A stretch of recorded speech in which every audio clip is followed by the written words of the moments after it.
Well, the cold weather certainly helping set the stage for what should be a physical primetime contest at Pittsburgh's Acrisure Stadium. Coming up, we've got what should prove to be a good one between the Las Vegas Raiders and the Pittsburgh Steelers.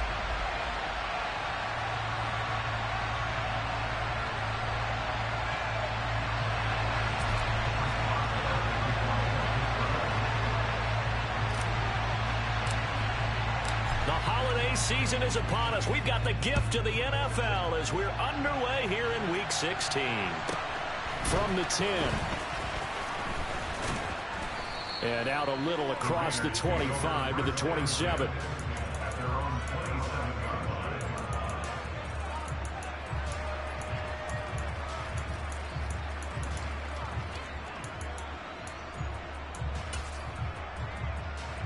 Right now.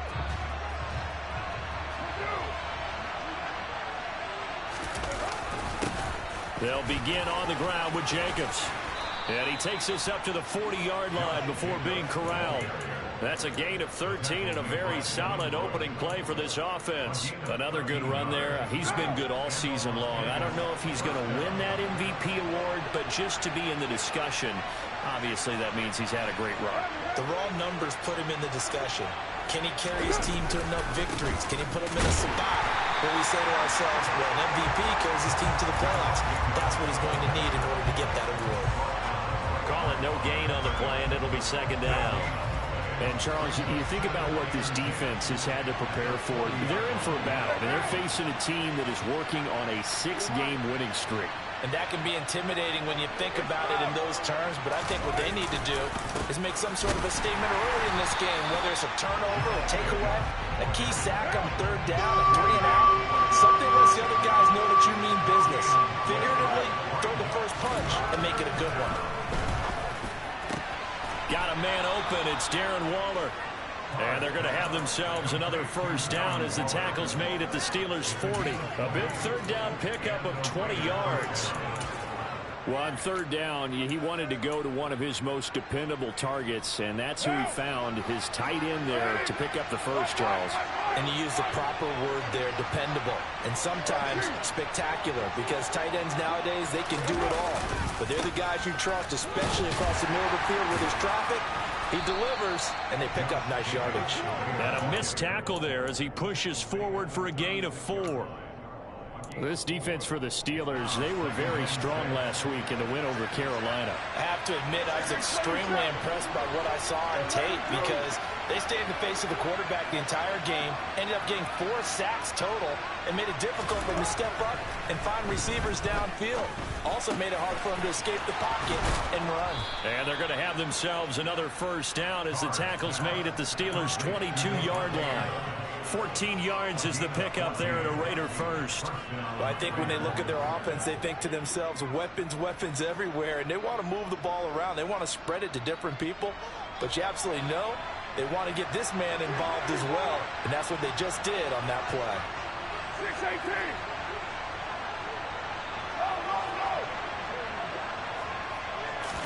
Carr now on first down. And his throw here is incomplete. Well, it's impossible to see the Raiders and Steelers in Pittsburgh and not think of our namesake, the late, great John Madden, and the Immaculate Reception game, which celebrated its 50th anniversary yesterday.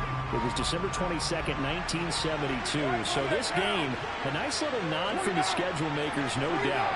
And the Raiders have gotten a little bit of revenge in recent years. They've won 4 out of 5 and have a 17-13 all-time advantage. Oh, that's into a sea of bodies, and it's intercepted.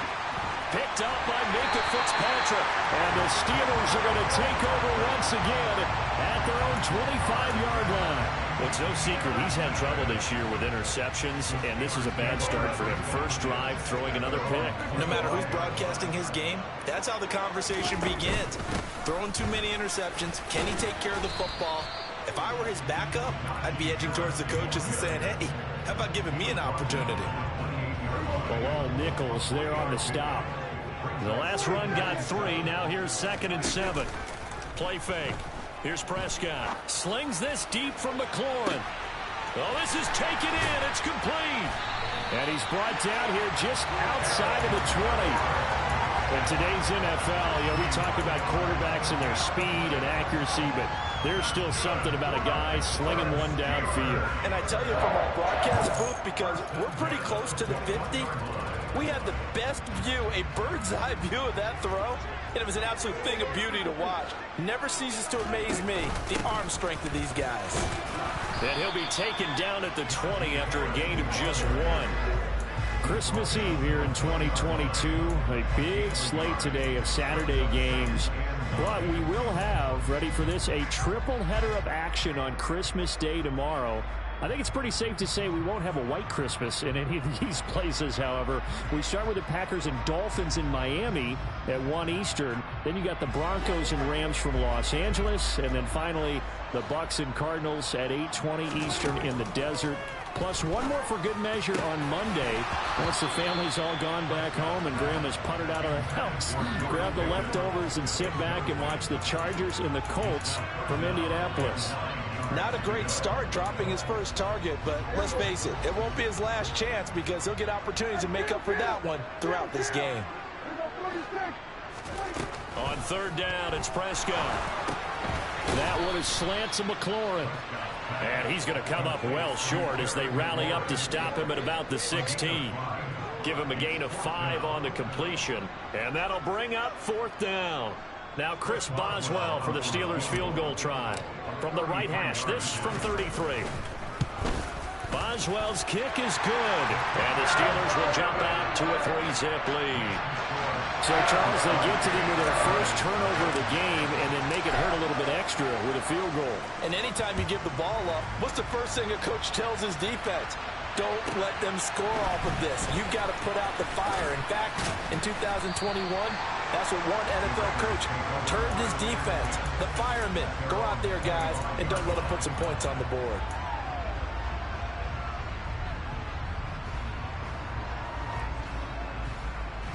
The Raider offense set to get this drive started. They threw an interception the first time they had the football, only gave up 3 points off of that, so it shouldn't be a difficult hole to overcome. It really shouldn't, as long as they're not listening to the chatter coming from the other side, because when you throw a pick, look, I know defensive backs, they have a tendency to be a little bit loud after they take one away, but they also have a tendency to gamble a little bit more, thinking they'll get a second one. Maybe they can take advantage of that with some double moves. 8 yards the gain on that last run. Here's second and a couple.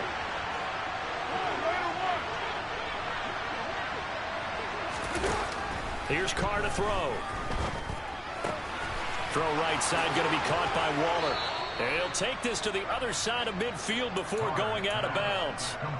The catch and run, good for 18 and a first down.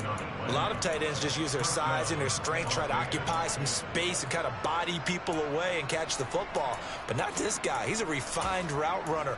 Makes me wonder if he took some dance classes in his background with his footwork. Back-to-back good plays have him on the move on first down. 93. And the slot man goes in motion left. Carr now on first down. And this one too low. I think he's got to be careful not to force anything into coverage right there. There weren't really any throwing lanes. But the best part for him, he's got second and third down to fall back on.